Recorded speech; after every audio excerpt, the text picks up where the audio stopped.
what we found is that in the overall population there was a benefit in terms of PFS and OS in all the studies.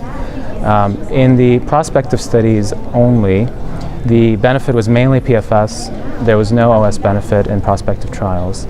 Now there are only 3 prospective trials. 2 of them did not use transplant, only 1 used transplant. And that's really the main driver of the OS benefit in terms of prospective studies. The retrospective studies have their own limitations. There's a lot of heterogeneity. There's a lot of differences in how patients were treated. When we looked at transplant only, there were a couple that were excluded because they didn't do transplants, so we were left with about 5.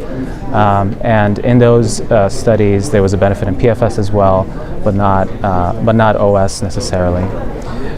So I think overall, putting it in context, patients who are young, fit, eligible for transplant, you would start with an induction chemoimmunotherapy that includes cytarabine-based regimens, and rituximab maintenance in that setting appears to have a benefit in terms of PFS and OS, but not so much with other populations, older patients, and patients who maybe are not eligible for transplant. I think that is still an open question.